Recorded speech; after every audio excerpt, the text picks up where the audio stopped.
Glória a Deus. De pé como estamos, abra sua Bíblia comigo no livro dos Salmos. Salmos de número 51. Salmos de Davi.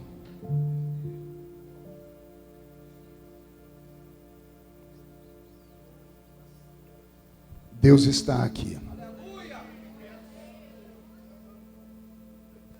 Há uma atmosfera diferente aqui nesse lugar. Salmos de número 51. Quem encontrou, diga amém. Está escrito: tem misericórdia de mim, ó Deus, segundo a tua benignidade. Apaga as minhas transgressões, segundo a multidão das tuas misericórdias. Lava-me completamente da minha iniquidade e purifica-me do meu pecado. Porque eu conheço as minhas transgressões e o meu pecado está sempre diante de mim. Contra ti somente pequei e fiz o que é mal à tua vista, para que sejas justificado quando falares e puro quando julgares. Eis que em iniquidade fui formado, e em pecado me concebeu a minha mãe. Eis que amas a verdade no íntimo, e no oculto me fazes conhecer a sabedoria. Purifica-me com o hisopo, e ficarei puro. Lava-me, e ficarei mais branco do que a neve.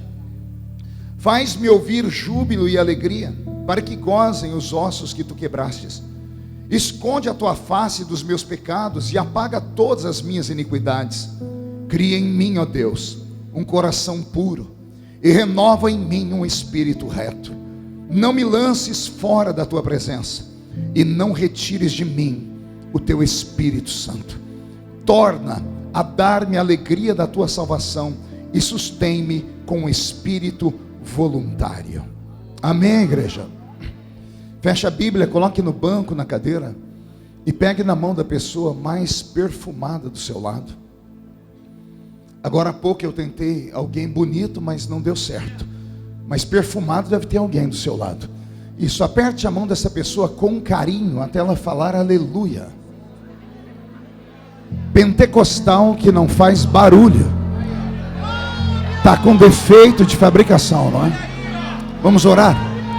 Senhor, nós te exaltamos, nós te glorificamos, e nós entendemos que dentro de alguns minutos, e esta linda igreja ficará pequena, para o tamanho da glória que o Senhor vai mandar do alto dos céus. Os que vieram tristes começarão a saltar de alegria, os que vieram se arrastando, não voltam para casa se arrastando, hoje voltarão voando nas asas de um novo tempo. E antes que eu comece a revelar os seus mistérios, cerque esta igreja com a sua glória, e num raio de 5 quilômetros, onde houver um demônio alojado, eu dou a esses demônios segundos para sumirem de Caxias, porque se não sumirem, serão queimados pelo poder da sua glória que aqui será derramada.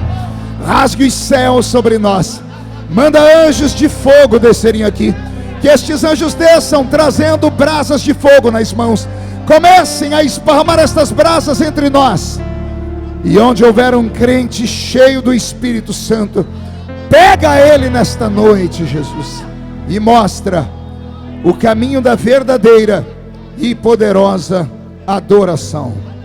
Fala conosco, fica conosco, é o que eu te peço agora e sempre. E toda a igreja diz: os que podem, tomem seu assento, glorificando a Jesus, porque Ele é bom, porque Ele é maravilhoso. Miramaço e cantorou barabasto carabas.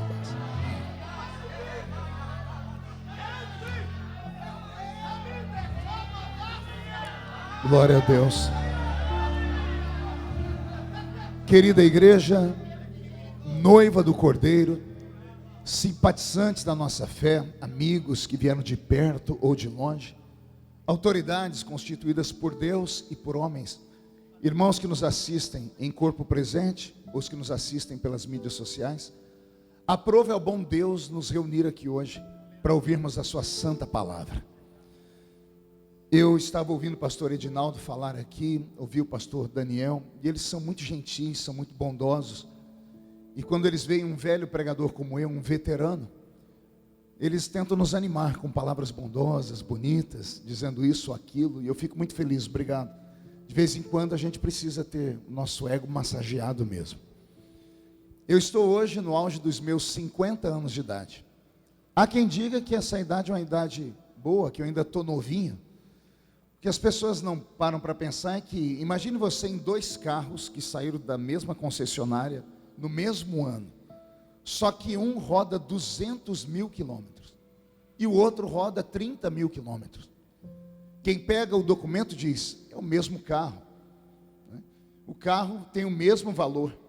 Mas quando você vai olhar a quilometragem do carro, você diz, não, esse aqui tem que valer menos porque ele rodou demais, 200 mil quilômetros, forçou todo o motor dele. E o carro que é do mesmo ano, mas que rodou menos, ele tem um valor maior. Eu tenho 50 anos de idade, mas eu rodei demais. 30 anos de ministério, pastor Edinaldo, e Jesus me levou em quase 100 países do mundo. Eu preguei em mais de 4 mil municípios do Brasil. Nós temos 5 mil e poucos. Não houve antes, e creio que dificilmente haverá depois desta geração, um evangelista que tenha feito uma obra de ir em cidade em cidade, pregar em lugares, em rincões. O meu apelido pelo Brasil era o pregador dos pobres, porque eu fui em lugares onde os grandes jamais sonharam em ir. Gastei a minha juventude. Então hoje, com 50 anos de idade, para dormir eu tomo lá uns 15 tipos de comprimido. Roberto sabe como eu saí do culto ontem, tivemos que procurar uma farmácia, e eu fico dando risada de mim mesmo. Pergunte por quê? Porque eu acreditava que a minha geração não fosse envelhecer. Nós fomos treinados para o arrebatamento da igreja. Eu tive amigos de escola que deixaram a faculdade porque falaram, não adianta estudar, para que estudar? Jesus está voltando. Jesus não voltou, eles não se formaram, estão lá sofrendo para sobreviver. Eu acreditava que Jesus ia voltar na minha geração, ele não voltou. E o pior, a maioria dos crentes da minha geração não se prepararam para caso Jesus não voltasse. Na ausência disso, criou-se uma ruptura no seio da igreja. E hoje cada um interpreta a Bíblia ao seu bel prazer. E nós temos uma série de pessoas que se dizem pregadores, mas que eu os chamo de coaching, são pregadores motivacionais, mas que não têm mais o compromisso em pregar a verdade profunda da palavra, aquilo que transforma, aquilo que modifica vidas. Tudo porque os nossos velhos pais não nos prepararam para uma possível não volta de Jesus na nossa geração. Como eu esperava Jesus voltar, eu passei a maior parte do ministério que Jesus me deu pregando fogo, glória. Eu queria ver as pessoas voando. Eu queria ver os crentes pulando com um pé só na igreja. Alguns jargões pentecostais que é utilizado hoje em todo o meio pentecostal, fui eu que criei. Reteté de Jesus, olha, vamos caminhar no manto. Outras frases, o Senhor me deu quando eu era novinho, lá no meio da roça, e comecei a usar isso. Muitas pessoas copiaram, e Deus trouxe um avivamento sobre a igreja. Só que o avivamento com barulho, ele tem os seus senões. As pessoas saem do culto, dizem, o culto foi uma maravilha. Por quê? A glória desceu, eu pulei, rodei debaixo do banco. E aí se você fizer para ela uma pergunta assim, o que foi que o pregador pregou?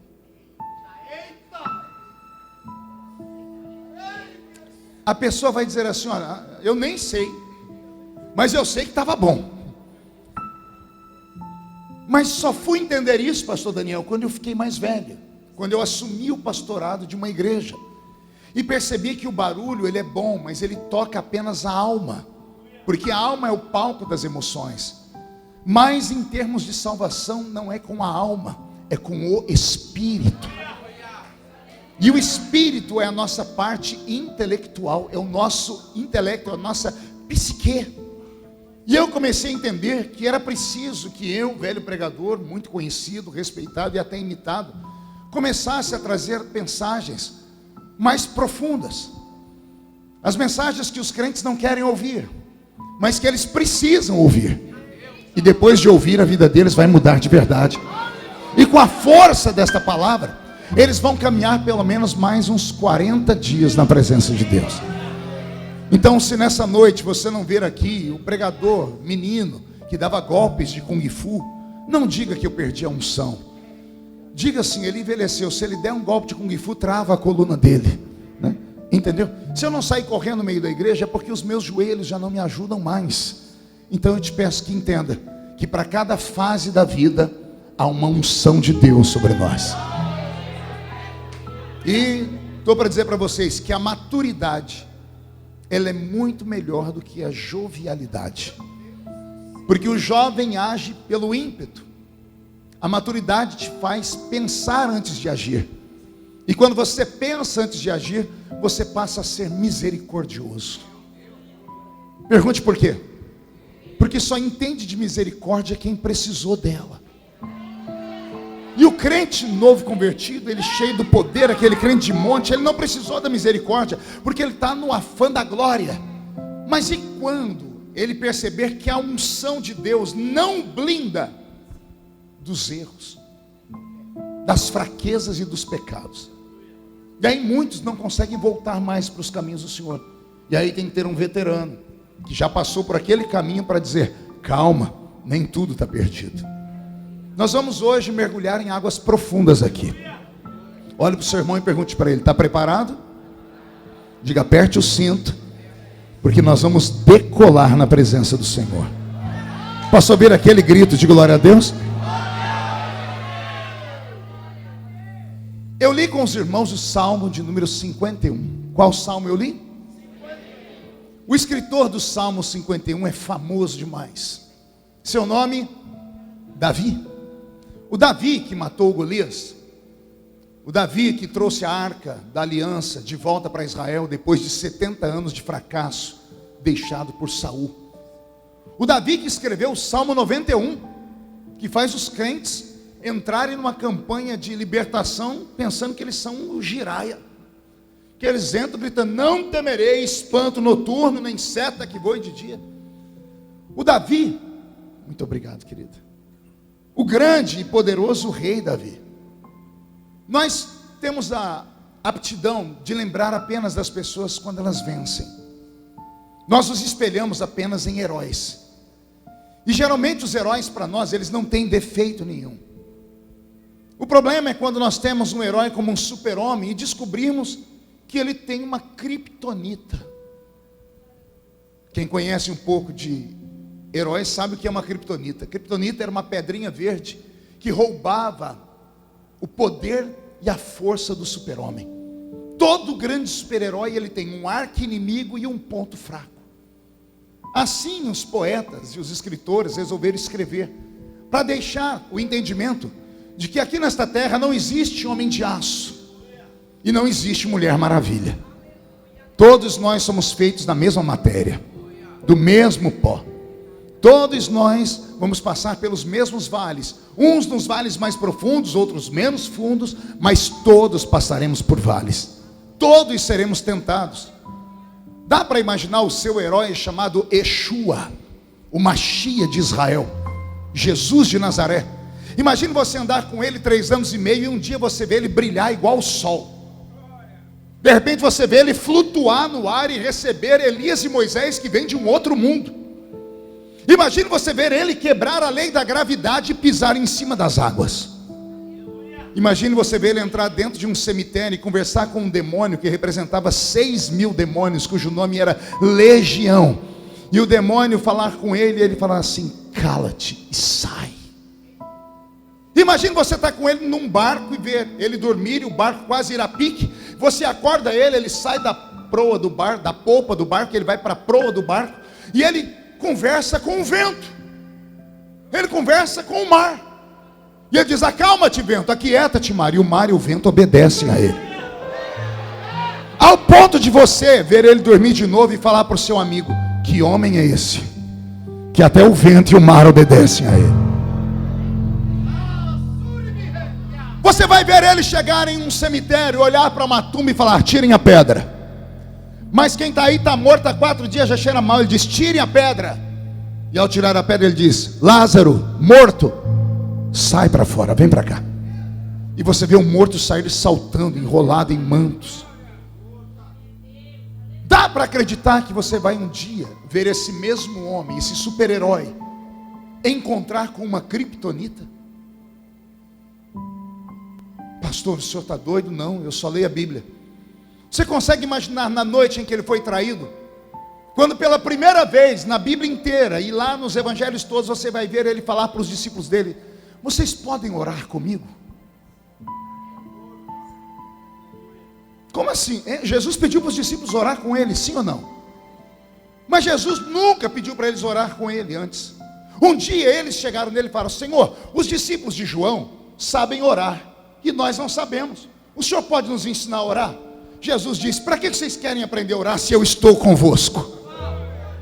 Mas se vocês querem orar, eu vou ensinar uma oração. Quando forem orar, orem assim: Pai nosso que estás nos céus, santificado seja o seu nome. E aí ele ensina a oração do Pai Nosso. Foi a única vez que os discípulos tentaram pedir para Jesus. Vocês não vão ver eles orando, nem para expulsar demônios, nem para multiplicar pães, porque Jesus era para eles o super-herói. Mas na noite em que ele foi traído, ele falou: hoje eu não quero ir para o monte sozinho, vocês podem ir comigo? E eles vão se perguntando: o que deu nele? E aí eles começam a orar. Só que como eles só sabem orar a oração do Pai Nosso, eles oram 1 minuto e acabou a oração. Faz silêncio, Jesus vai até eles: vocês não podem orar comigo 1 hora? Ele queria que eles orassem 60 minutos, e eles oraram 60 segundos. Daqui a pouco Jesus percebeu que não adiantava.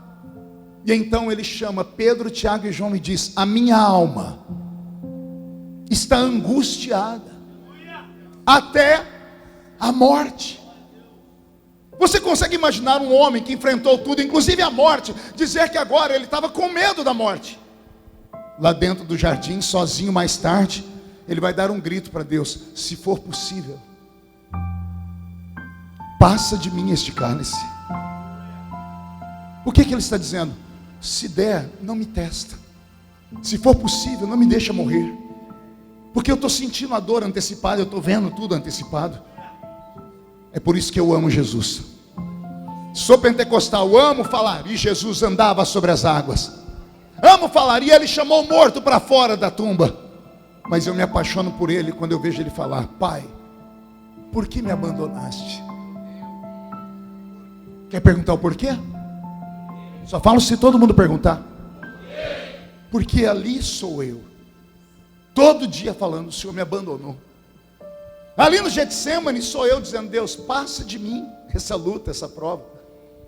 Eu não consigo me comparar a Jesus quando ele está curando enfermos e trazendo milagre à existência. Mas eu consigo me comparar a ele quando ele está agindo como eu e você. Quando ele está na cruz, olha para baixo de João: essa aí é minha mãe, ó, cuida dela para mim, porque eu não vou estar mais aqui. Vocês entendem isso? Então o que nós temos que entender é que a nossa vida com Deus, ela não é feita somente de altos, não é feita somente de montanhas. Existem vales profundos. O Salmo 51 é Davi no vale. Ele já tinha pecado com Batseba. O profeta Natan já tinha revelado o pecado dele. Ao receber a revelação, ele se arrependeu, porque ele gritou: pequei. Ele era o rei. Ele era o quê?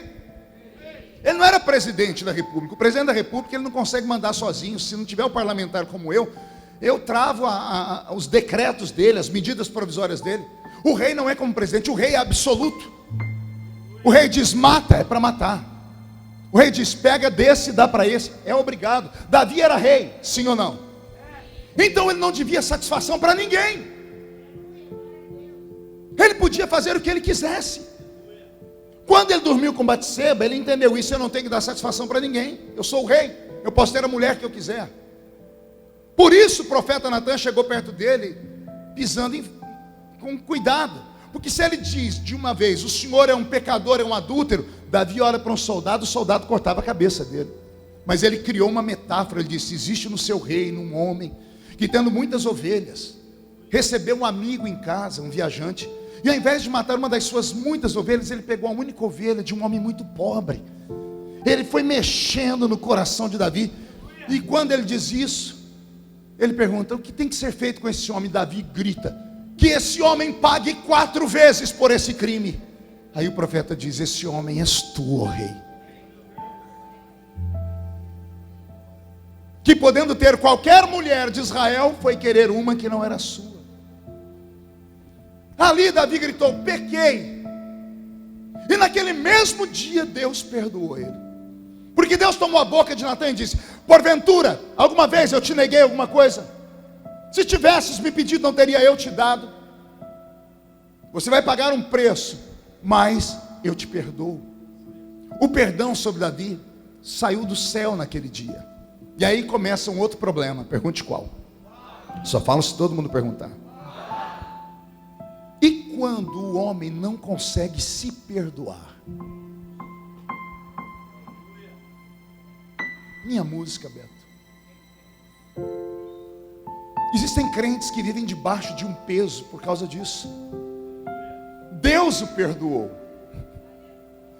mas ele não consegue se perdoar, porque fizeram uma lavagem cerebral na cabeça dele tão grande. Deram tanta religião, que a religião se tornou mais importante para ele do que o próprio Deus. Eu era jovenzinho, em Ribeirão Preto, estava no dia de batismo, pregando um grande pregador do estado de Minas Gerais, já dorme no Senhor. E quando ele fez o apelo, várias pessoas foram à frente, um homem foi à frente, mas ao invés de ajoelhar, ele chamou o pastor, aquelas cerquinhas de púlpito antigo da Assembleia de Deus.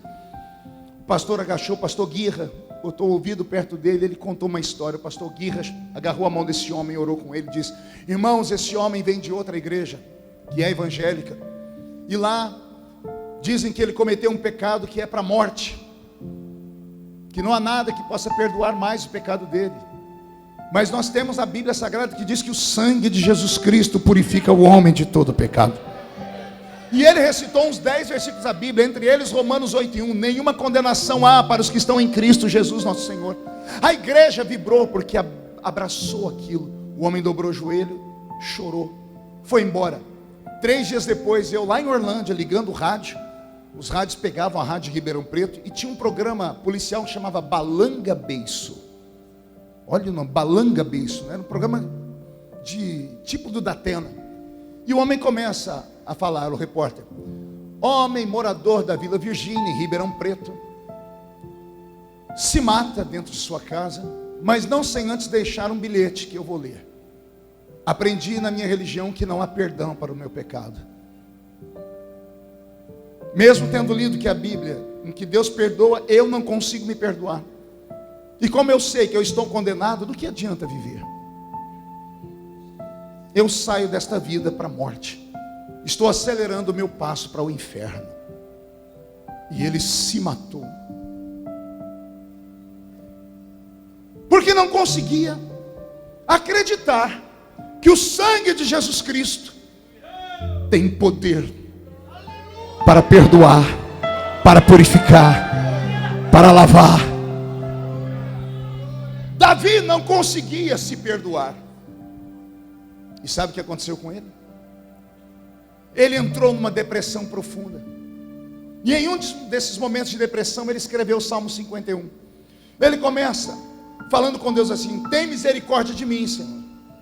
E ele fala: apaga as minhas transgressões. Diga comigo, transgressões. Aí no versículo 2 ele vai dizer assim: lava as minhas iniquidades. Diga, lava as minhas iniquidades. E aí ele diz: purifica os meus pecados. Davi conseguiu achar 3 categorias de pecados dentro da vida dele: transgressão, iniquidade e pecado. Eu tive que sentar para estudar, porque isso aqui foi uma revelação que Deus me deu. Transgressão é a mesma coisa que você infringir uma lei, é uma infração. Quando você infringe uma lei municipal, estadual ou federal, e você é multado, você é punido, a primeira coisa que acontece com você, o seu nome é colocado nos anais da história do país. Quem aqui já foi multado com multa de carro, sabe do que eu estou falando? Você toma uma multa de carro, o guarda, quando ele está perto, ele pede o seu nome. Se ele não estiver perto, for aquela maquininha, a maquininha vai buscar o registro do carro, vai pegar o nome da pessoa e vai ficar com o nome lá. Se você tomar mais de uma multa, vão acumulando os pontos até você perder a carta. Existe um prazo para você pagar por aquilo. Isso é uma transgressão. Davi está dizendo: Senhor, o que eu cometi diante de ti foi mais que um pecado. Eu quebrei uma lei sua, eu transgredi. Como eu transgredi? Toda transgressão que alguém faz aqui no meu reino, o nome dele é anotado nas crônicas do rei. E nunca mais as pessoas esquecem o que ele fez. Alguém lembra dos reis da Bíblia acordando de madrugada e lendo as crônicas e lendo as histórias? Alguém lembra? Tem vários textos. Tem Daniel, o rei que era amigo de Daniel, Dario, não dormiu a noite inteira. E ele passou a noite lendo as escrituras dos judeus para tentar encontrar uma forma de dar a Daniel a liberdade e perdoar ele daquele fato, porque ele quebrou uma lei estabelecida por homens que não podia adorar ninguém. Davi está falando que ele transgrediu, e para a transgressão não basta o perdão. Para a transgressão não basta ser purificado. Para a transgressão só tem uma maneira de curar ela. Pergunte como? É apagando. Tem que alguém entrar no sistema e apagar. Davi está lá no Velho Testamento, ele nunca tinha lido o Apocalipse, mas eu posso ler o Apocalipse para vocês, capítulo 20, verso 12. E eu vi os mortos, pequenos e grandes, que estavam diante de Deus, e abriram-se os livros, e abriu-se outro livro, que é o da vida, e os mortos foram julgados pelas coisas que estavam escritas nos livros, segundo as suas obras. O Espírito Santo foi no ouvido de Davi e disse: Davi, tudo que você faz está escrito, e um dia será colocado diante de todo mundo. Mas Davi entendeu que isso vai acontecer com aquele que não busca o perdão, com aquele que não confessa, com aquele que não aceita o perdão. Como ele estava buscando o perdão, ele gritou: Deus, não deixa para o último dia, apaga agora, Senhor. Você não entendeu onde eu quero chegar, né? O Senhor falou ao meu coração que nesta noite alguns aqui precisam que uma borracha eterna saia aqui de Caxias, atravesse o primeiro céu, o segundo e o terceiro, entre lá na sala onde Deus está, vai lá na biblioteca do Deus vivo, no livro onde está escrito sobre os seus atos. E o Senhor Deus está dizendo que se houver um arrependimento de fato e de verdade, Ele vai apagar daquele livro todas as suas transgressões. Porque a Bíblia Sagrada diz que quando nós formos arrebatados, seremos julgados, mas não segundo as nossas obras de pecados, mas segundo as nossas obras para o reino. A igreja do arrebatamento não vai ser exposta publicamente pelos seus erros. Pelo contrário, nós vamos ver os irmãos que ganharam almas, os irmãos que se santificaram, os irmãos que contribuíram, que dizimaram, os irmãos que construíram um templo, que visitaram pastores, os irmãos que visitaram o órfão e a viúva. Então, que esteja escrito lá neste livro as suas boas obras.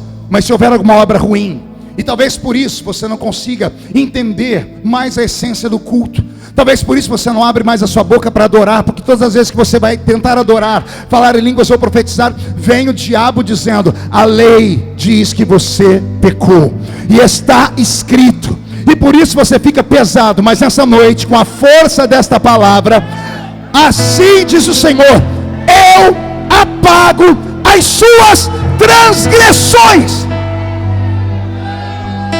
Quem acredita nisso pode dar um grito de glória a Deus.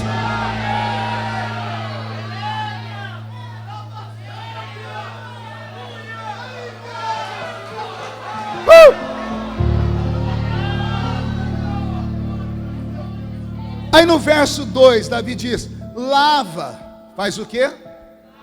As minhas iniquidades. Sabe o que é iniquidade? Iniquidade é quando você peca constantemente, sabendo que está pecando, mas não se importa com a consequência do pecado. É aquele famoso pecadinho de estimação. Você diz: nesse aqui ninguém toca, não devo satisfação para o pastor. Eu tenho a minha esposa e um amante e ninguém se mete com isso. Eu vi na internet um pastor falando que pode. Eu vi na internet alguém falando que não importa o que eu faça, uma vez salvo, salvo para sempre. E hoje está cheio, a internet é uma desgraça para isso. Doutrinas de demônios sendo esparramadas. por pessoas que não têm profundidade bíblica. Aí os neófitos leem e dizem, então eu posso fazer. E aí a gente não entende porque não tem mais profecia na igreja.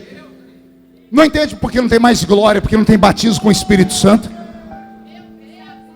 As pessoas sempre falam, pastor Marco, quando o senhor era mais novo caía mais fogo, agora o senhor prega não cai mais, o senhor não tem mais unção. Eu falei, quer que eu te fale o que é? Quando eu era mais novo os crentes eram santos. Nem televisão eles assistiam. Eles viviam para Deus e só para Deus. Hoje, antes de vir para cá, só Deus sabe quantas horas você ficou na frente do seu celular vendo TikTok. E vou te contar uma coisa que você não sabe, o TikTok tem um dom de revelação. Se você ficar olhando muito tempo um videozinho, ele entende que você gostou daquela porcaria. Aí ele mesmo começa a mandar para você tudo aquilo que você viu, sabia disso? Por isso quando você procura um negócio de sapato, daqui a pouco aparece um monte de sapato. É o dom de revelação do inferno, ele te dá tudo que você quer. Aí só Deus sabe o que o crente faz 24 horas por dia. As pessoas não têm mais pudor, não têm mais respeito, não têm mais santidade, não purificam nem os seus lábios. Tem uns vídeos aí no TikTok de alguns pastores pregando, soltando cada palavrão no púlpito. Por que ele fala? A Bíblia diz, a boca fala. Só isso. Estão entendendo? E aí eles não aceitam mais correção nenhuma. Isso é iniquidade. E Davi sabia que o pecado dele não era só uma transgressão, era uma iniquidade, porque ele pecou, gostou de ter pecado, sabia que tinha pecado, e trouxe a mulher para morar dentro do palácio ainda, depois que o marido dela morreu. Entendendo isso, ele disse, Senhor, lava as minhas iniquidades. Ele pediu para Deus fazer o quê? Agora vai doer. Você vai ouvir uma coisa que você nunca ouviu na vida. Levante a mão direita, faz um carinho nas costas do seu irmão, diga, vai doer um pouquinho. Eu peguei a palavra lavar no original, Daniel, e sabe o que o original me trouxe? Lavar com violência uma roupa suja há milhares de anos atrás, quando não havia máquina. E eu não lembrei da minha mãe. Lembrei da minha mãe indo lá no quintal, botando lenha, fazendo um tijolinho, um fogão, colocando uma lata de 18 litros de banha de porco ou de óleo, colocando lá dentro uma água com sabão e colocando lá um lençol para cozinhar. Quem já fez isso aqui? Quem já viu isso? Cozinhava o lençol, cozinhava as roupas, esquentava. E quando você achava, agora minha mãe acabou, o fogo está fazendo a parte melhor, a velha pegava aquilo, tinha um tanque de pedra, ela enroscava e danava a bater, pá, pá, pá, e ela batia as roupas, batia tudo, e depois que batia, ela enxaguava, olhava, não estava bom, ela botava para cozinhar de novo, e aí ela batia de novo, até sair todas as manchas. Depois que saía, sabe o que ela fazia? Toque de mágica, ela torcia. E aí depois ela pendurava no varal. Davi está falando, Senhor, me cozinha, me bate na pedra. Vou falar de novo, Senhor, me esquenta na água quente, me bate na pedra, me tosse inteiro, me tosse.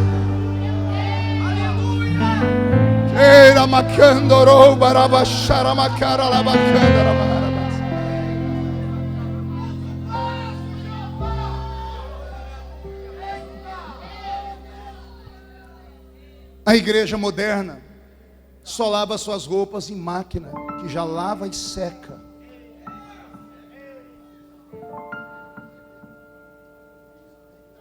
A comida da igreja moderna é feita em forno micro-ondas.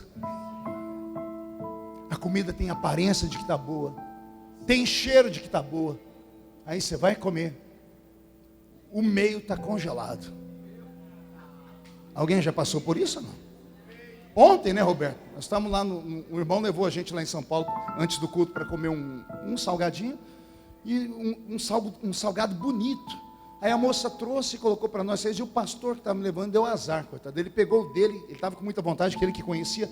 Ele comeu as bordas, quando ele mordeu o meio, ele disse, puxa vida, está congelado.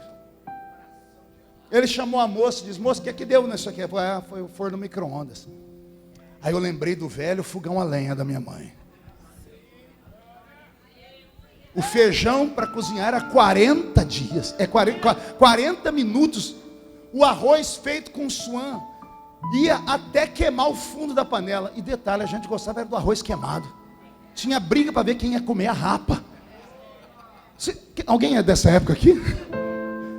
Vocês estão entendendo como a Bíblia é linda? Essa é a atitude de alguém que está com a alma prejudicada demais. Ele fala: Senhor, pode me torturar, meu Pai, mas eu preciso sentir o seu perdão. Não importa o que o Senhor vai fazer comigo. Não importa se o Senhor vai me bater, vai me cozinhar, vai me torcer. Senhor, me deixa limpo.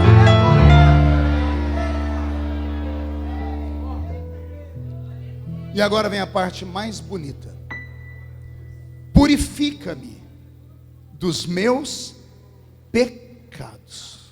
Diga: purifica-me dos meus pecados. Pecado aqui é quando você quebra uma lei religiosa. É a única parte do texto que fala de um erro contra a religião. Então você só peca quando quebra uma lei religiosa. O restante é transgressão ou iniquidade. Então Davi quer se livrar de tudo. Só que aí ele fala para Deus: Senhor, purifica-me do meu pecado. E no versículo 7 ele vai explicar como é que Deus vai purificar ele. Está pronto para chorar? No versículo 7 ele diz: purifica-me com isope, ou isopo, e eu ficarei puro. Lava-me e ficarei mais alvo do que a neve. O isopo é uma planta que só nasce no Oriente Médio. Ela não tem mais do que 30 centímetros de altura. E é uma planta medicinal. Se você queimar ela, ela vai soltar uma fumaça com um cheiro mentolado. Serve para abrir os brônquios. Serve para você quebrar a bronquite, asma, tosse. Porque o cheiro dela, ao inalar, vai abrindo os brônquios. Eu não sei se você sabe como os brônquios se chamam na medicina. Chama-se pneuma. E a mesma palavra é empregada para o Espírito Santo. Pneumatologia. A doutrina do Espírito Santo. O que é a pneuma? É a parte central da sua respiração, ou seja, é a vida. Porque se você não respira, você não tem vida. Quem aqui já teve bronquite sabe o que eu estou falando. Você procurar o ar e o ar não vem, você sente a ânsia da morte. Olha o que Davi está falando. Senhor, eu sinto a morte, porque eu estou asfixiado. Me purifica com algo que quando eu fungar, quando eu respirar, ele abra o meu pulmão, ele entre vida dentro de mim. E eu fui lembrar que na Bíblia Sagrada tem 2 textos, um no Velho e um no Novo Testamento, na forma como foi que Deus quis dar vida ao homem. Lembra de Adão? Deus fez o homem com a sua mão. O homem estava deitado no chão. Aí Deus foi dar vida para ele. Deus foi aonde? Nas narinas do homem. E Deus fez o quê?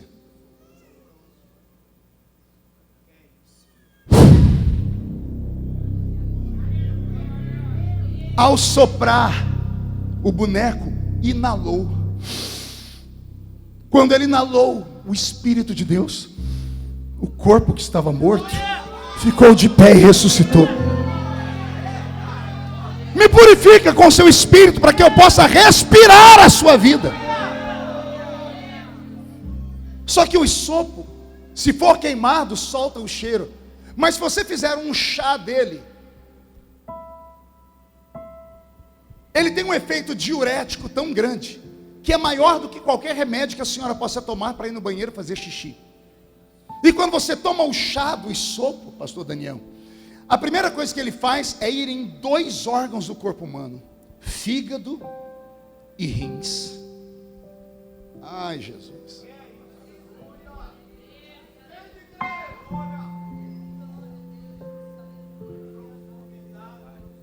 Os rins e o fígado são órgãos vitais para o ser humano.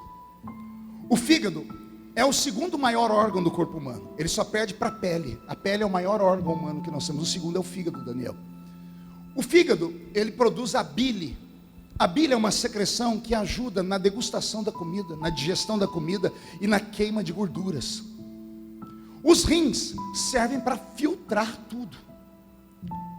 E pela medicina moderna, já se descobriu que a maioria das pessoas que vão para um hospital com dores nos fígados, ou no fígado e nos rins, não consegue se detectar de onde veio a doença. A pessoa vai no médico, o médico faz os exames não dá nada, mas doutor, está doendo meu fígado. O doutor sabe que o fígado dele está se dissolvendo, o rim está adoecendo, mas não tem um ponto de partida físico. Sabe o que eu descobri lendo a medicina milenar dos chineses? Que todas as vezes que você tem uma descarga emocional muito pesada, a primeira coisa que move no seu corpo é o fígado. O fígado sofre quando você tem doenças psicossomáticas. O que é uma doença psicossomática? Depressão, angústia. Como o rim cuida da parte de alimentação? Quer ver agora? Todo mundo vai entender. Quem aqui já esteve assim, olhou aquele prato, você fez aquele prato, aquela montanha, falou, hoje eu me acabo. E na hora que você foi comer, o telefone tocou. Ou alguém chegou no seu ouvido, falou um negócio, na hora, a boca amarga. A fome vai embora. Já aconteceu isso com alguém aqui? Mas você não estava com fome? A comida não era apetitosa? Porque a sua boca ficou amarga? Porque quando você ouviu aquela notícia miserável, aquela coisa ruim, quando veio uma notícia que desgraçou a sua vida, que tirou a sua paz, ela mandou uma mensagem para o seu corpo foi lá no fígado, e o fígado que cria a bile vem para o estômago, vai para a boca fica amarga, você perde a fome na hora. Olha o que aconteceu com o profeta, deixa eu ver se eu encontro aqui, o profeta Jeremias. Lamentações de Jeremias, capítulo 2, verso 11. Já se consumiram os meus olhos com lágrimas, turbadas estão as minhas entranhas, e o meu fígado se derramou pela terra, por causa do quebrantamento da filha do Senhor. Hoje Jesus não te trouxe aqui para fazer você pular, porque o pulo ia ser momentâneo, e você ia voltar para casa. Quando voltasse ao normal, passasse a emoção da alma, o seu espírito, a sua inteligência ia dizer, mas o problema ainda existe, e você ia perder a sua paz. Mas o amor de Deus pela tua vida é tão grande, é tão imenso, que o Senhor me trouxe hoje aqui para te dizer, filho, filha, eu vou curar o seu fígado. Eu vou tratar os seus rins. Porque esta carga emocional que está sobre a sua vida não pode ser um ponto final. Eu investi muito em você. Não foi um dia, não foi um mês, foram anos, para que todo o castelo que você construiu seja derrubado por uma pedra. Eu não sou como o homem, diz o Senhor. Faça 99 coisas boas para o homem e será santo. Depois de ter feito 99 coisas boas, faça uma ruim, e o homem vai dizer que você não presta para mais nada. Eu estou ouvindo aqui dentro gemidos. Pessoas que entraram aqui não imaginavam que Deus ia no profundo da vida delas. Esse Davi que escreveu o Salmo 51, ele escreveu outro salmo, Salmo 142. E lá ele diz assim, tira a minha alma da prisão. Aí, deixa eu te fazer uma pergunta. Qual é a prisão capaz de prender a alma? Está muito quente. Qual é a prisão capaz de prender uma alma? Se a alma é translúcida, se a alma é invisível, nada físico pode prender uma alma. Mas Davi está dizendo que ele encontrou uma prisão que prendeu a alma dele. Eu fui orar e li, e eu descobri a prisão. A prisão tinha nome, pergunte qual? Consciência pesada. A consciência pesada faz o homem ou a mulher adoecer. Faz o homem ou a mulher deixar de ter vontade de viver. Principalmente quando esse homem e essa mulher está debaixo do jugo de uma fé religiosa. Porque para nós é muito mais difícil que para o ímpio. A consciência fica pesada. E aí a pessoa sabe que cometeu um erro, mas ela sabe que se ela confessar, infelizmente lá onde ela congrega, o pastor dela perde para padres. Como assim, pastor? O padre tem um voto que ele é obrigado a fazer e cumprir, senão ele perde a batina. Tem um confessionário.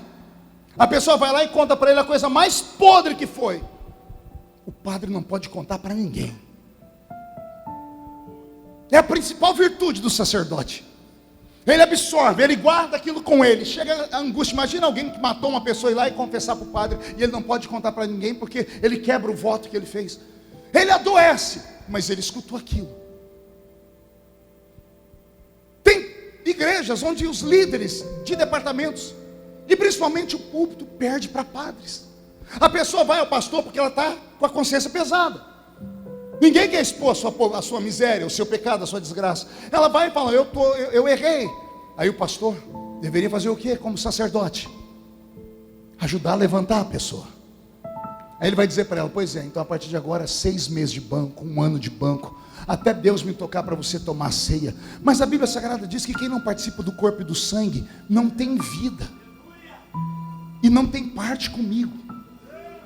Aí homens de carne e osso, sujos, vão julgar mal lavados. Não entendeu? Vou falar de novo. Sujos espertos. Ai, Jesus. Pergunte por quê? Souberam pecar e esconder. Como a consciência não dói porque não é pecado, é iniquidade, ainda se acha no direito de julgar o outro. Não, se eu não julgar isso aqui, vai acabar a minha igreja. Ah, seu infeliz, você não tem uma cicatriz na sua mão, você não tem uma cicatriz no seu pé, você não tem uma cicatriz do lado direito do seu corpo, você não agonizou 3 horas no alto de uma cruz.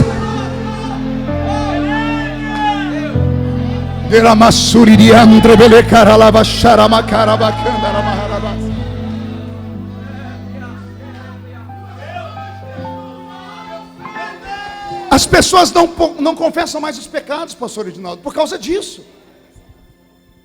Lá no interior de São Paulo, teve tragédias. Teve uma cidade próxima da nossa, onde uma irmã cometeu um pecado, e ela não conseguia mais conviver com aquilo, porque ela era crente, teve um deslize. Ela não praticou mais ele, não era uma iniquidade, era um pecado, pecou e aquilo atormentou ela, foi uma vez. E ela foi procurar o sacerdote dela. Ela contou para o sacerdote contou para a esposa. A esposa tinha uma melhor amiga na igreja. E ela contou para a melhor amiga, e a melhor amiga contou para a melhor amiga. Em uma semana, todo mundo sabia. Quer ver o resultado? O marido dessa mulher era um policial. Quando chegou no ouvido dele, que a mulher dele tinha traído ele, ele pegou o revólver e matou ela. Quem vai dar conta dela? Alguém vai, não, pastor, foi o pecado dela, é a consequência do pecado, uma ova. Para Deus não tem pecadinho nem pecadão, criatura. Para Deus, tanto faz você dormir com uma pessoa que não é sua, ele vai chamar de adultério, como você pensar e imaginar, desejar no coração. Lembra de Jesus falando? Se você olhar, cobiçar e no seu coração desejar, já adulterou. Mas eu nunca vi ninguém ser excluído porque desejou. Não vi ninguém ser exposto ao ridículo porque desejou. Mas já vi alguém desgraçar a vida do outro porque expôs, porque ele foi até as vias de fato. Para o homem tem tamanho de pecado. Para Deus não. Para Deus não. A consciência do povo está pesada, mas como eles não confiam nos sacerdotes, eles ficam com a alma pesada. Aí a pessoa vai se afastando de tudo. Quando você perceber um crente que era fervoroso, que estava em todos os departamentos da igreja, ele começou a deixar do nada, e daí o final, ele começar a sentar no fundo da igreja, bem no fundo, ore por ele, porque tem alguma coisa acontecendo na vida dele. deveria se sentir um lixo, porque todos pecaram e destituídos estão da glória de Deus. Não existe um livro mais legalista do que esse. Aqui nesse livro existem 740 classes de pecado. Só no livro de Juízes, ou de Levítico, são 613 leis para 613 tipos de pecados.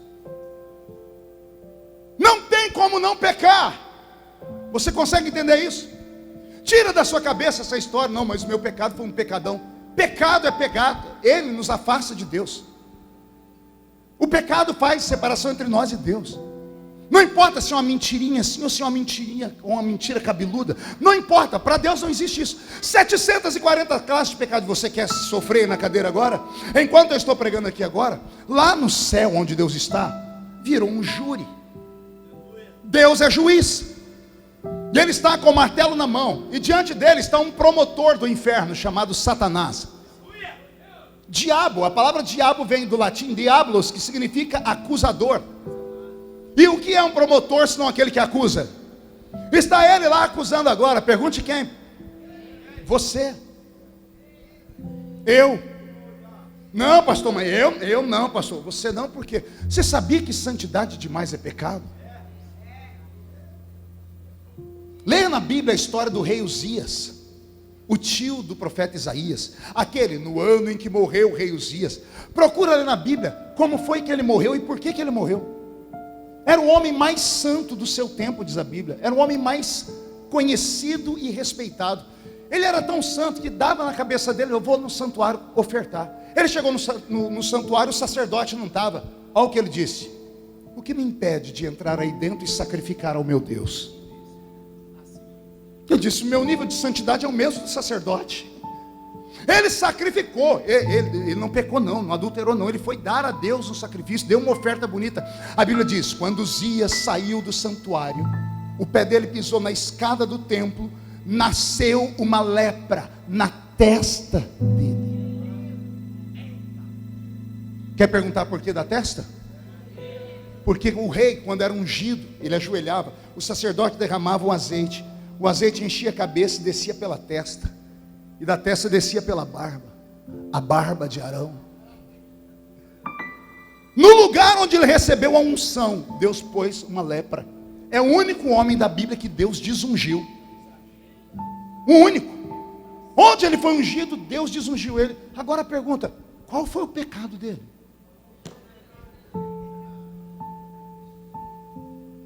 Achar que era mais santo do que os sacerdotes. Cuidado aí, crente, que julga o outro pelo cabelo, pela roupa, pela maquiagem, pela barba. Cuidado, muito cuidado. Isso aqui é forte demais, não é, gente?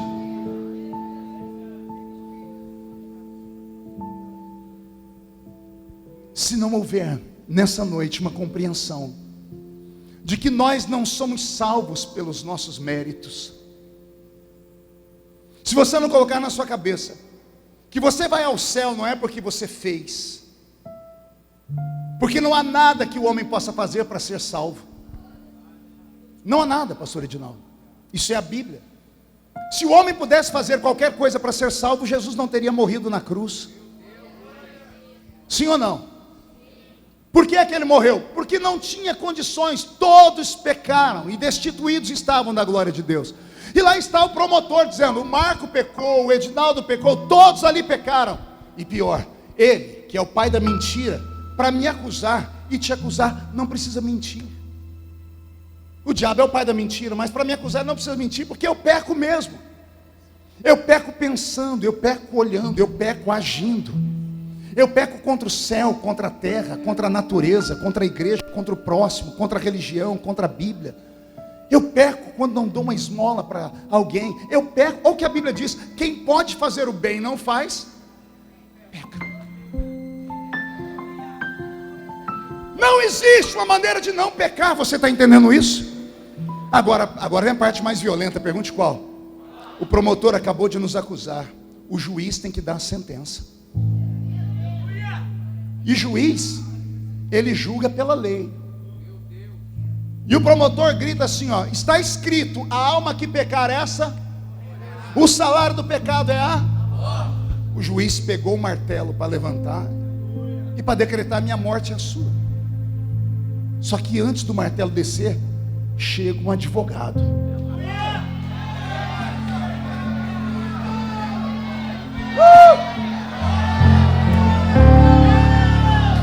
O advogado entrou na sala.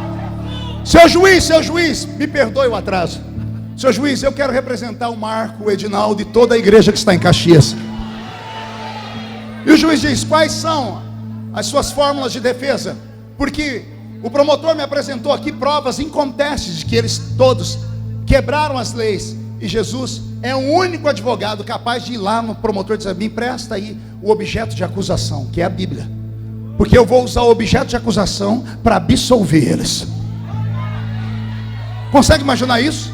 Você está num júri, vem alguém, o promotor diz: esse Machado matou aquele homem, marido daquela mulher. Aí vem um advogado e diz assim: não, eu vou provar que o Machado não foi isso. Não tem isso, é uma prova inconteste. Pois Jesus pega a Bíblia, que nos acusa de 740 classes de pecado, e começa a dizer: senhor juiz, aqui tem 740 classes de pecado, sim, mas está escrito nesse livro 32.270 promessas. E o juiz diz: sim, 32.270 promessas. E daí, advogado? E daí que dessas 32.270, 8.000 são promessas de perdão de pecados. Você não entendeu? Vou falar de novo. 8.000 promessas de perdão para os pecados.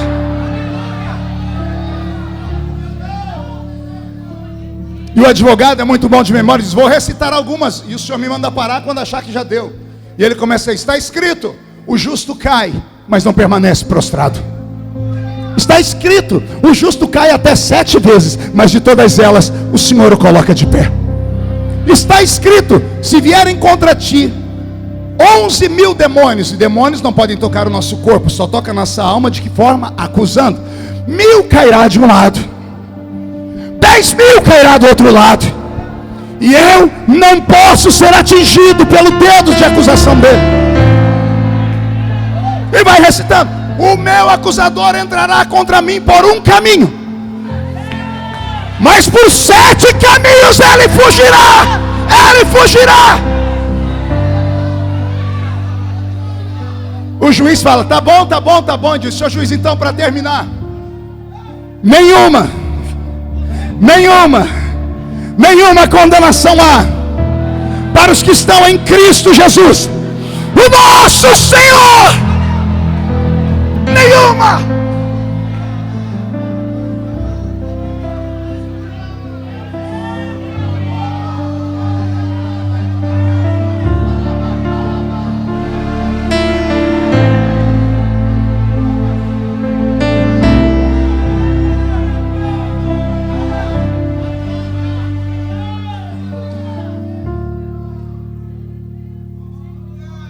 Davi faz esses pedidos a Deus. Já termino aqui. No versículo de número 4, ele diz: contra ti, somente contra ti, eu pequei. Mas Davi não pecou só contra Deus. Na nossa lei, pastor, ele traiu a mulher dele, ele traiu os filhos dele, ele traiu o reino dele. Portanto, ele deveria dar satisfação para o reino, para os filhos e para a esposa. Isso aqui mostra que todos tinham perdoado ele. O reino perdoou, a esposa entendeu, os filhos compreenderam que ele era um homem. Aí Davi olha para o céu e diz: só sobrou o Senhor, Pai. Porque eu entendi que eu deixei a minha família decepcionada, mas eu entristeci o Senhor. E como eu sei que o Senhor está triste contra mim, deixa eu te fazer um pedido: tira tudo que eu tenho, tira o reino, tira a fama, mas não retires de mim. Não retires de mim o teu Santo Espírito. Davi entendeu que só há uma riqueza nessa vida, e essa riqueza não tem a ver com você e outra pessoa.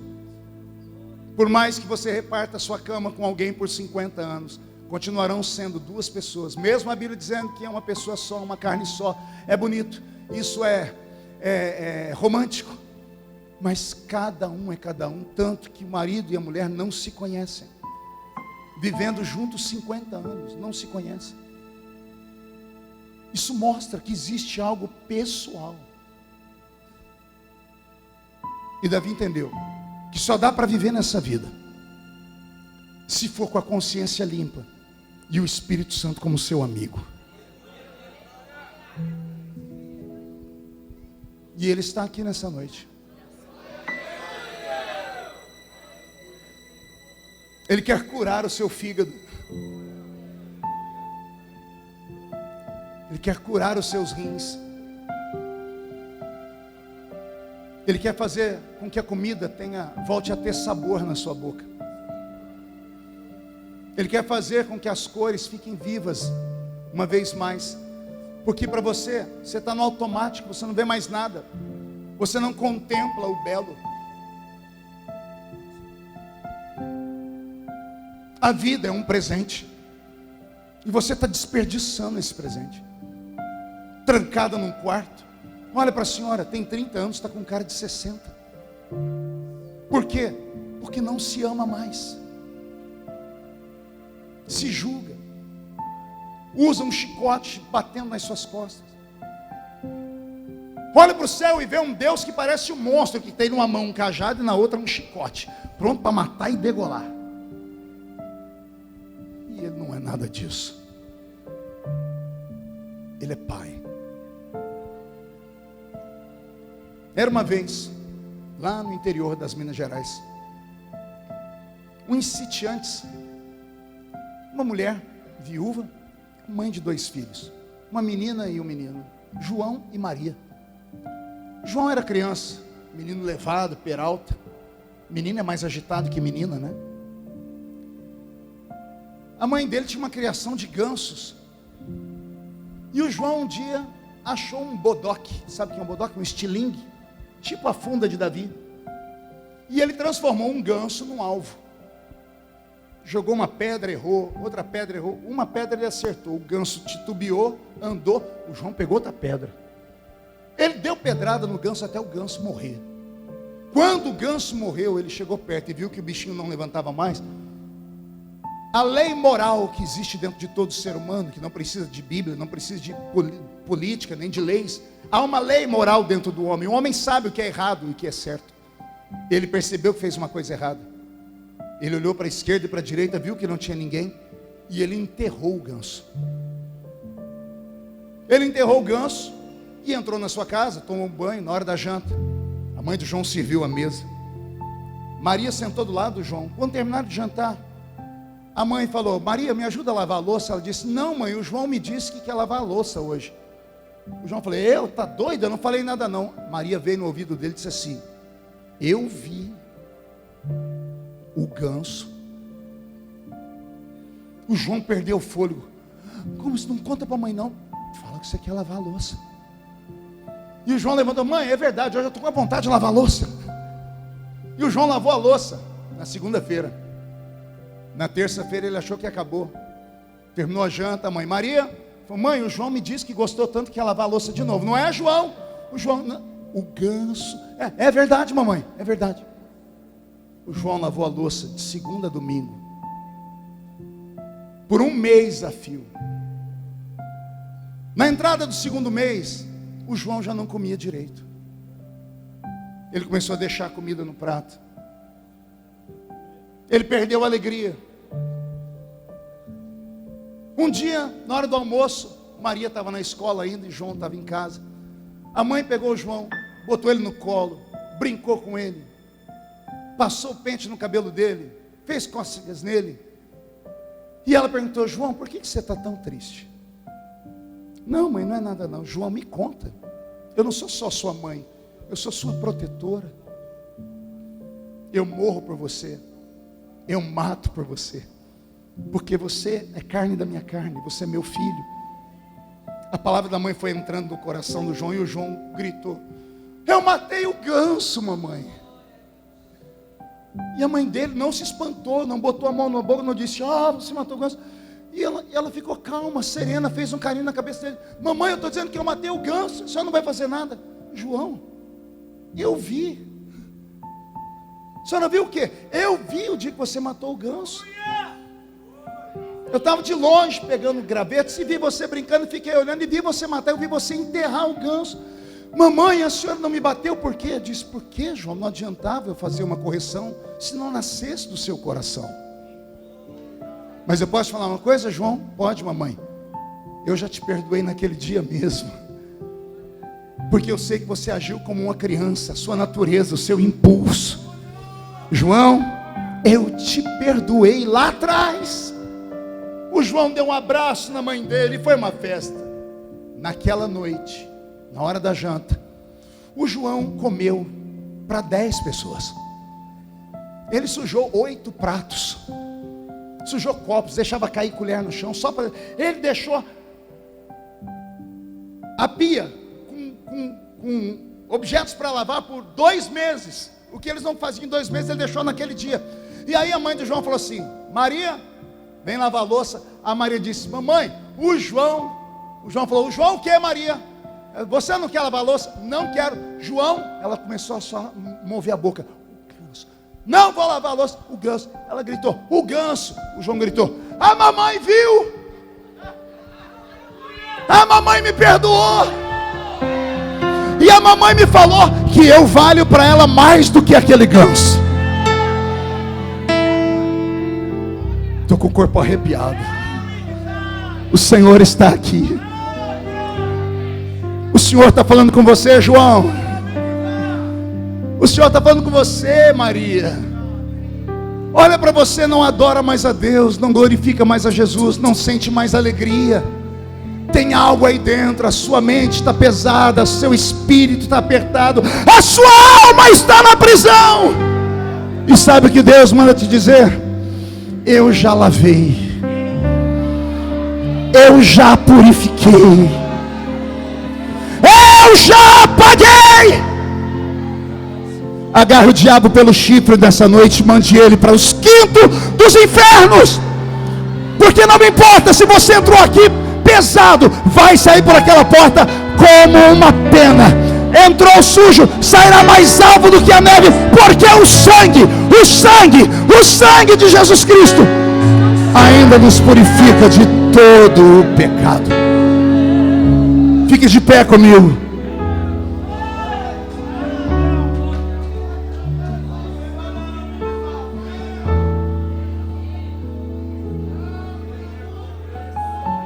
Ouça-me. Cargas emocionais fazem o corpo adoecer. Eu vinha falando com o pastor Daniel que eu precisei procurar um psicólogo. Minha esposa é psicóloga. Ela me aconselhou: procura um psicólogo, porque ela não pode me tratar, porque nós temos intimidade. Psicólogo não receita remédio, sabia disso? Psiquiatra receita, psicólogo não, psicólogo só escuta. Você vai com uma pessoa que você não conhece e vai colocando para fora.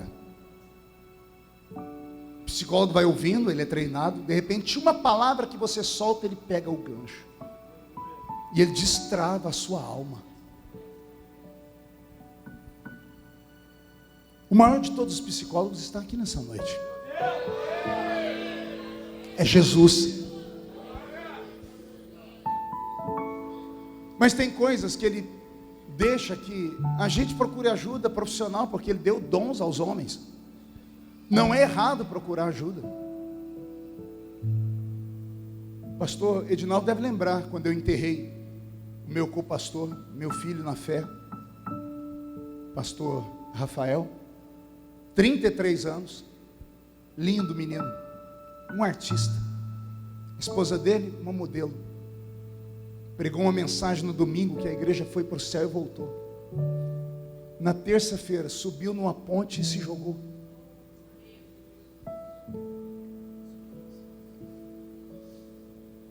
Espera, eu não desejo que nenhum pastor tenha que fazer o enterro de um crente que se mata.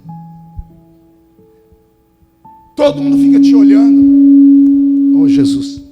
Todo mundo fica te olhando, esperando que você dê a resposta, e você não tem resposta. Todo mundo fica julgando para onde foi. E eu do lado do caixão, conversando com ele, aqui dentro, com raiva, querendo torcer o pescoço dele.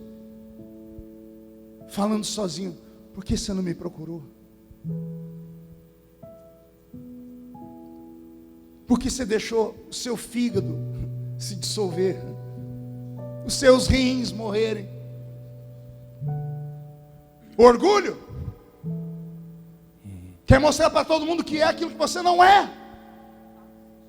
Não faça isso, procure ajuda.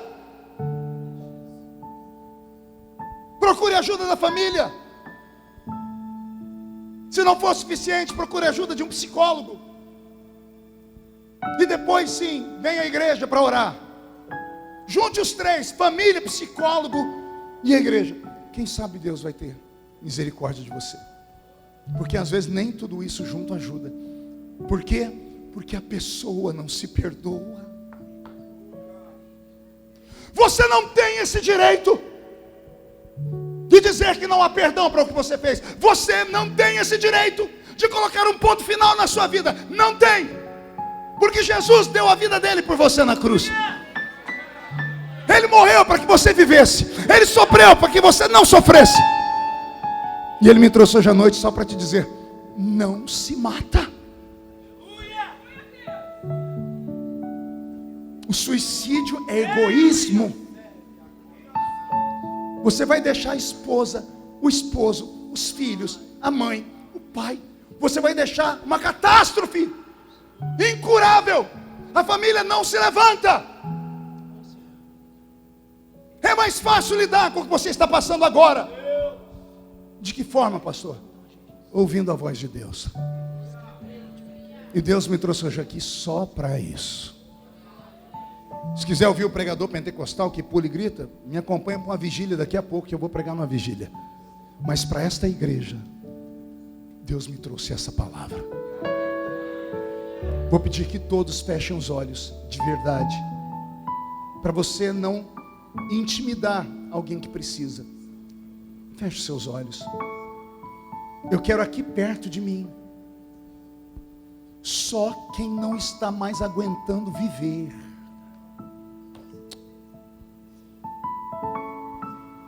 Só quem não está suportando a carga da vida. Ah, pastor, mas se eu for, o que vão falar de mim? Quem fala de você não paga as suas contas. Mas eu posso te ajudar a aliviar. Vem chorando mesmo.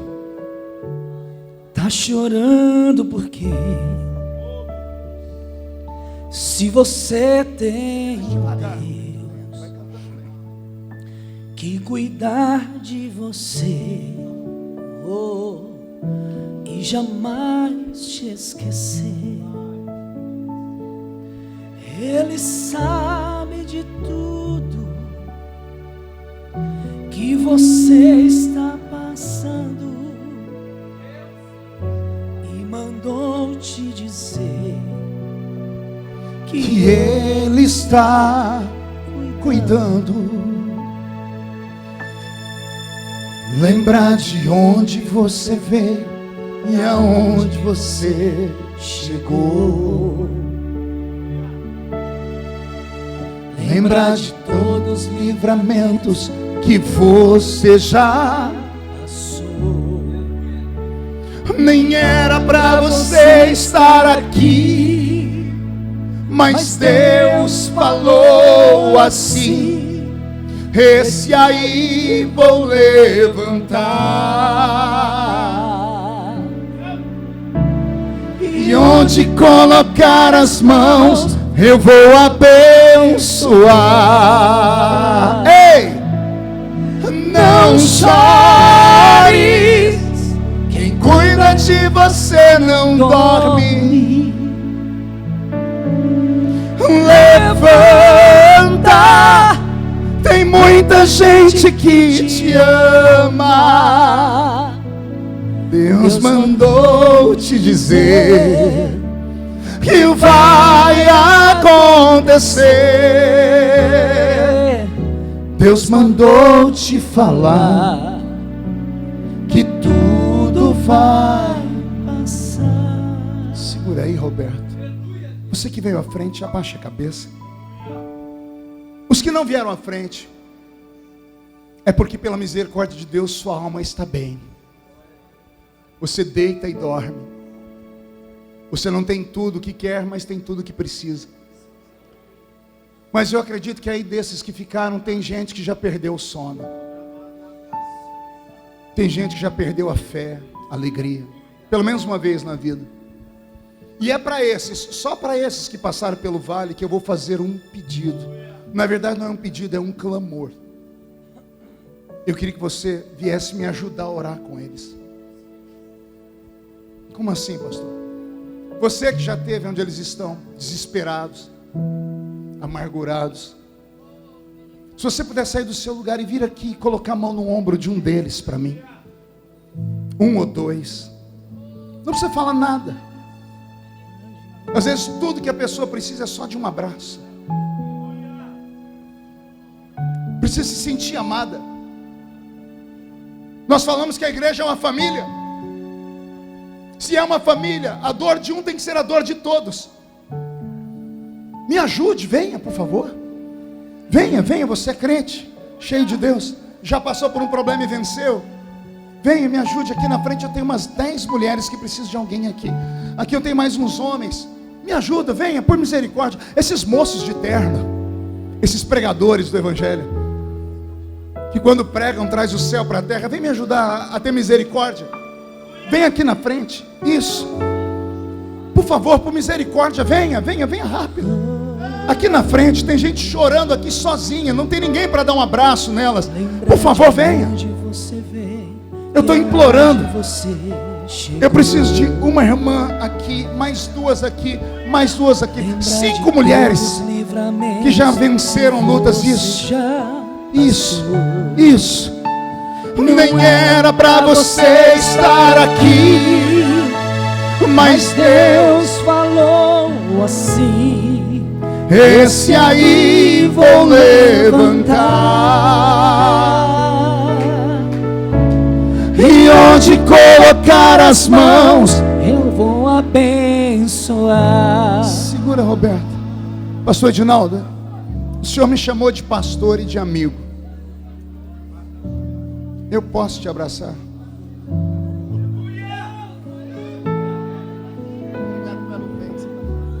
Deus sabe o que você passa e o que você precisa.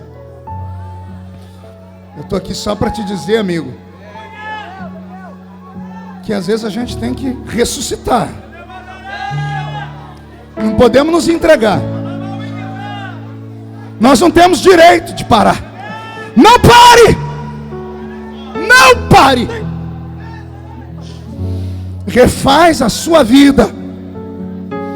Que o Senhor arranque as raízes que ainda existem, que te impedem de olhar o horizonte, que te impedem de perceber o dia nascendo. Para você só tem noite, só noite, só noite. Chega de noite. O sol vai brilhar.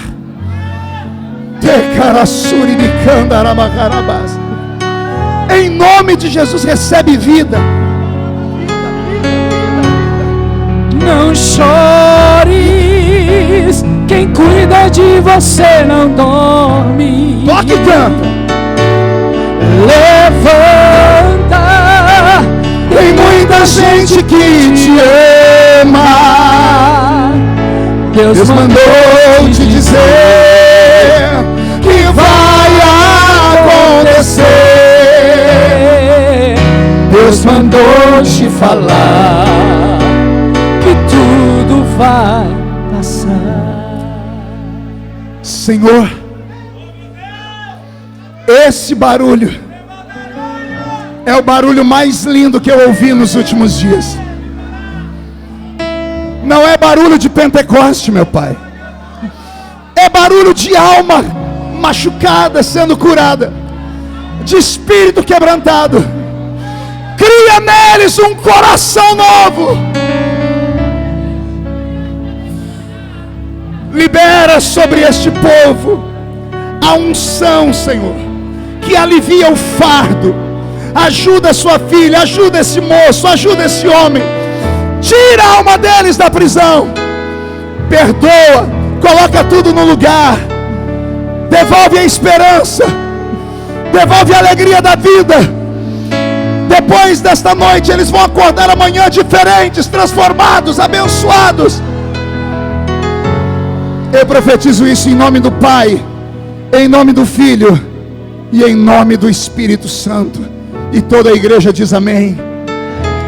Todos agora, levante a mão direita para o céu, onde você estiver. Feche os olhos e diga comigo, em nome de Jesus: todos os demônios de desespero, de acusação, eu ordeno, vocês que tocaram na minha vida, na minha família, eu ordeno, venham para a palma da minha mão. Feche a sua mão com autoridade. Eu vou contar até 3, você vai jogar no chão e vai pisar em cima. E aí você vai precisar abraçar de verdade pelo menos uma pessoa. Porque a Bíblia diz que quando 2 concordam na terra, é fechado no céu. No 3 você vai pisar e vai virar para alguém, vai abraçar e vai dizer para eles: Deus te deu um coração novo nessa noite. 1, você nunca mais será o mesmo. 1,5, sua família sentirá orgulho de você de novo. 2, quem viver verá para ver o que Deus fará na sua vida. 2,5, esta igreja será chamada de hospital. 3, jogue no chão, pise em cima. Aquilo que parecia impossível, abrace 2 pessoas. Aquilo que parecia não ter saída, aquilo que parecia ser minha morte, mas Jesus mudou minha sorte. Sou um milagre, estou aqui. Aquilo que parecia impossível, aquilo que parecia abraço no seu irmão, não ter saída. Oh, aleluia. Aquilo que parecia ser minha morte, mas Jesus mudou minha sorte. Sou um milagre, estou aqui. Você é um milagre na mão do Senhor.